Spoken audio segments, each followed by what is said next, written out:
Hello my YouTube family, I welcome you all to your very own channel Next Gen Teachers। हम कर रहे हैं BEd first year की तैयारी pedagogy of English और आज का शॉर्ट नोट है black board as teaching add.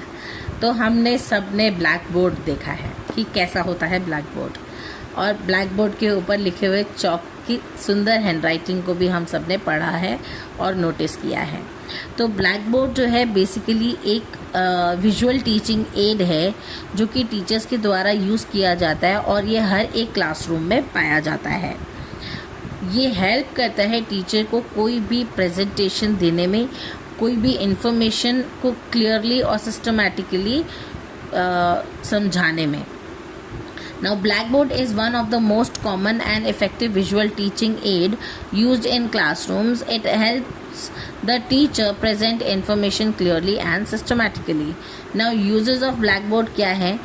Blackboard के ऊपर टीचर जो है important points लिख सकती हैं, definitions लिख सकती हैं और explanations भी दे सकती हैं। ड्राइंग, डायग्राम्स, चार्ट्स और इलस्ट्रेशंस, तो टीचर चैप्टर से रिलेटेड, टॉपिक से रिलेटेड अलग अलग ड्राइंग बना सकती हैं, डायग्राम्स बना सकती हैं, चार्ट्स बना सकती हैं या फिर कुछ इलस्ट्रेशंस बना करके भी अपना जो पॉइंट है वो समझा सकती हैं। Solving problems step by step, अब मैथ्स के सम करने के लिए भी टीचर जो है ब्लैक बोर्ड का इस्तेमाल करती है ताकि स्टेप बाय स्टेप बच्चों को प्रॉब्लम्स को सॉल्व करना सिखा सकें।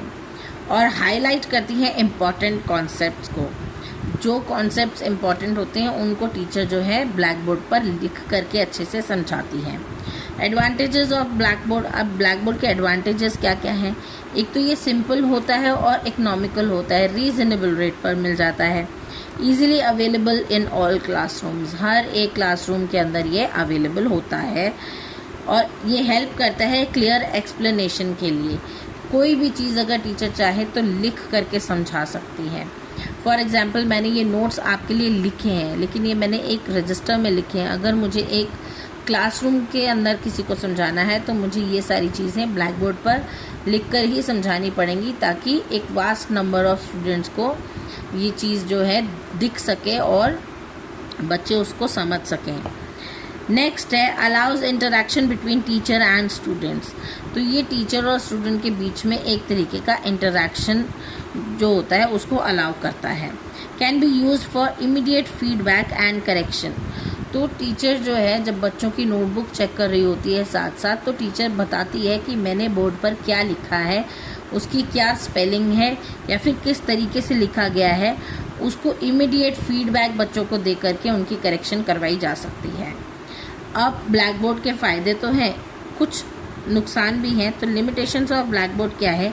एक तो limited visibility for large classes, बड़े क्लासरूम के अंदर जो है पीछे बैठे हुए बच्चों को ब्लैक बोर्ड बहुत कम दिखता है, तो वो ये प्रॉब्लम फेस करते हैं कि मैम हमें दिख नहीं रहा है ब्लैक बोर्ड पे क्या लिखा है, तो अब सभी को आप आगे बुला के नहीं बिठा सकते हो, तो ये एक प्रॉब्लम होती है।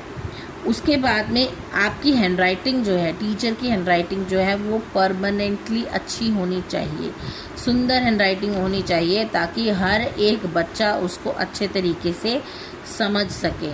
मैं भी यही कोशिश करती हूँ कि मैं अपनी बेस्ट जो राइटिंग है, जो लिखने का तरीका है, उसमें अपने नोट्स प्रिपेयर करूँ ताकि आप सभी की हेल्प हो सके और आप सभी उसको अच्छे से पढ़ सकें और समझ सकें।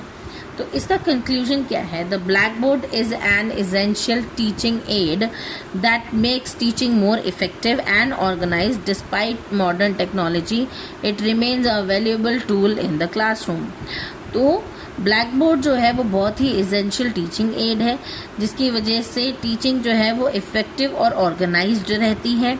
और आजकल तो बहुत सारी टेक्नोलॉजी आ गई है, लेकिन फिर भी ब्लैक बोर्ड जो है वो क्लासरूम के अंदर बहुत ही ज़रूरी और वैल्यूएबल टूल माना जाता है, क्योंकि टीचर को अगर किसी भी समय कुछ भी लिख करके समझाना है, ड्रॉ करके समझाना है या इलस्ट्रेशन दिखानी है, तो वो टीचर आराम से ब्लैक बोर्ड का यूज़ कर सकती है और बच्चों को समझा सकती हैं। तो ये था आज का शॉर्ट नोट। आई होप आपको समझ आई होगी। अगर आपको मेरी वीडियोस अच्छी लगती हैं तो please do like, share it with your friends, अच्छे अच्छे कमेंट्स करके मुझे मोटिवेट करना ना भूलें। आगे आने वाली और अच्छी वीडियोस, शॉर्ट नोट्स और इम्पॉर्टेंट क्वेश्चंस के लिए मेरे चैनल को सब्सक्राइब ज़रूर कर लें। मिलते हैं अगली वीडियो में, तब तक के लिए थैंक यू।